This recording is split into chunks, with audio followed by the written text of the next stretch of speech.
Yesterday, we made a video exposing America's hidden military silver crisis that's been 30 years in the making. But today, a brand new development just made this story a whole lot deeper. We just found out that Donald Trump is reportedly preparing to meet America's top silver mining executives this Friday, and the timing is impossible to ignore. Sometimes things are just too ironic to be ironic. New reportings just released today reveals that the Pentagon has been scrambling for critical minerals to use in these advanced weapon systems. So now silver is considered critical to national security, but America's silver stockpile, poof, gone. So why is Trump suddenly calling for America's top silver miners while the Pentagon is also scrambling to find critical minerals for these weapon systems? It's almost like Trump now sees something that he didn't before. Or maybe he just finally understood the quote that I came up with last year, which is, "He who owns the gold makes the rules, but he who owns the silver wins the war."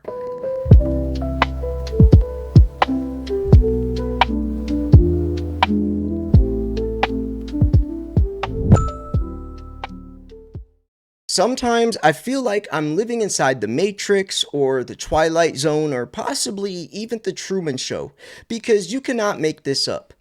Yesterday, I made an entire video which wasn't even relevant to like daily news. I already covered all that.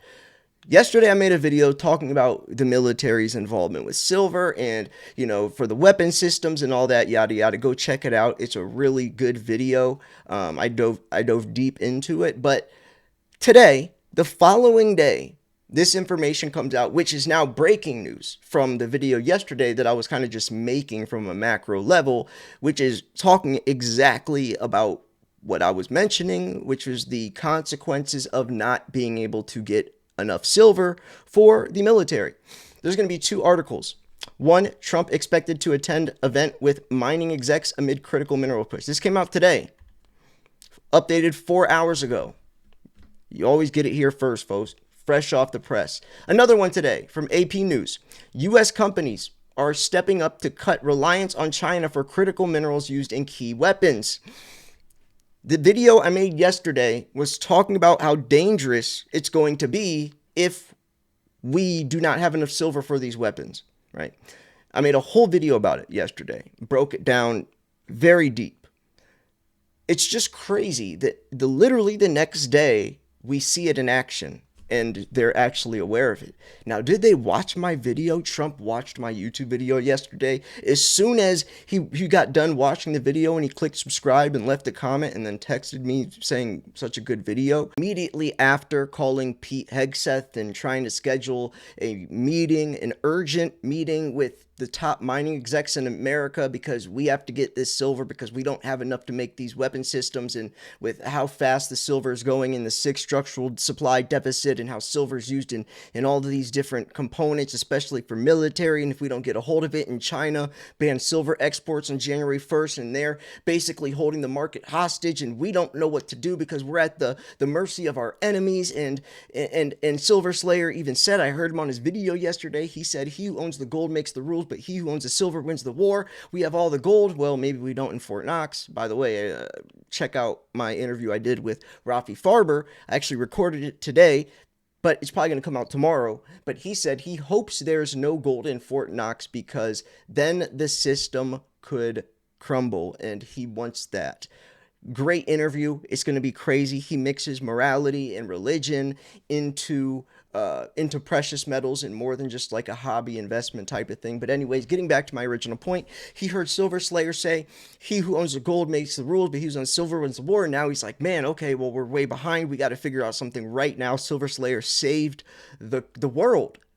Silver Slayer saved the world because now I'm aware of this. And he probably called up Elon, and Elon is awkwardly mentioning how, Tesla and all this and that and blah, blah, blah.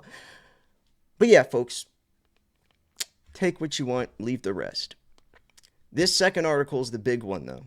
This one's kind of just talking about the new information that came out today, came out 4 hours ago. So President Donald Trump is expected to attend a roundtable on Friday with top mining execs hosted by U.S. State Department, according to two people familiar with the planning. You got to subscribe, folks. You got to subscribe. Not only will you get the newest, latest, most up-to-date recent information in the world of precious metals, more specifically silver, I also am bringing on people that no other YouTube channel's doing, quite literally. Even more big news today. I just started the Silver Show with Andy Sheckman once a week. We did episode 1 last week. Tomorrow, I might get back on with Andy for another episode, but it's not even really an episode, but we're still going to do one. But I also just did the interview with Rafi Farber today from Arcadia Economics, which is really good friends with Andy. But now, Rafi and I, after we did the episode, Rafi and I might be reviving Arcadia Economics because they don't really do it anymore, but branching it off in a different direction because a lot of my audience is the same as Chris Marcus's and all those people. So we actually are starting to brainstorm a new show. So I'll be doing two new shows. One's called the Silver Report, and that would be like Rafi and Andy Sheckman and myself, kind of bringing back that direction. But we also have the Silver Show with Andy Sheckman every week. Just a lot of stuff going on, folks. You got to be subscribed. Oh, and by the way, if you guys want to enter a silver giveaway right now, you might have a chance to win a 1 ounce silver eagle. Go join the Patreon because the Secret Silver Society, every single month at the end of the month, I give away an ounce of silver to one of the members. We do a spin the wheel, and every month, someone's name get picked, and I ship them an ounce of silver. Unless you live in Australia, because last month the winner lived in Australia, and you literally cannot send silver coins to Australia because it's considered money, and I can't ship money. So I paid him in Australian dollars, which was like 85 AUD, and he just bought his first coin actually with that. I wish I could have gave him his first coin, but couldn't do it. But yeah, so anyways, that was random, but patreon.com/silverslayer if you want to win some silver. And we have a live chat over there. I'll probably do some live streams. You guys can DM me directly over there. So yeah, if you guys want to do that. So the U.S. Department of Energy is also expected to host an event on Friday focused on workforce development, according to a third person with direct knowledge of the planning. So workforce development. So it's looking like not only are they focusing on mining, but industry, bringing industry back, not relying on China and everyone else. So that event will include representatives from all 14 accredited U.S. mining schools and aims to raise awareness of mining as a career path while highlighting the need for more students to enter the field. China's broad network of mining schools has helped it become the world's largest minerals producer. Wow. So they really are looking forwards finally. They're not playing checkers, they're actually playing chess and actually looking forwards like, yo, we got to start building in this country. We got to start getting the silver out of this country and not being reliant on our enemies. That's a win. That's rare, but China's been doing this for decades, it seems, planting seeds like that. But, anyways, this is the big article. Here we go. So, tucked inside a New Hampshire office park, a small refinery zaps mining waste with electricity to tease out critical minerals needed for key U.S. weapon systems, including missiles used in the Iran war. It can play a part in helping America break the chokehold China has on processing critical minerals, but it will take up to a year and a half to build a new factory as Trump administration pushes to expand domestic production. The company, Phoenix Tailings, recently got a $500 million loan from the Pentagon to ramp up its work after starting out 8 years ago as a backyard lab seeking a cleaner metal refining method.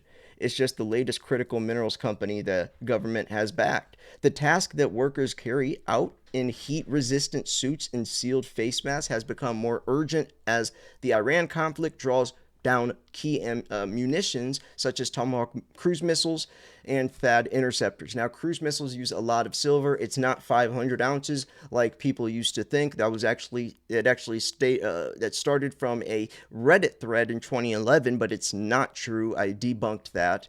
And the amount of silver used in a Tomahawk missile is not 11,000 ounces. But there still is a lot that's used. Maybe not so much in like a Tomahawk missile, but just combined. The whole military sector combined uses a lot of silver, of course. So it's interesting that now finally people are realizing this. I thought they would realize it more within just the green energy movement with like the solar panels, the UK solar roofs being mandated and all that. I figured that would be, finally what kind of breaks the straw of or exposing, the elephant in the room of how reliant we are on silver and how dangerous the silver shortage is, but it's actually this. It's actually Operation Epic Fury to be exact. But hey, we got there.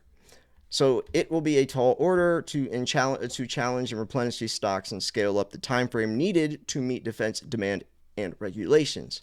And that's from Anthony Baladin, Chief Commercial Officer and co-founder of Phoenix Tailings. He said the company is working hard to boost capacity.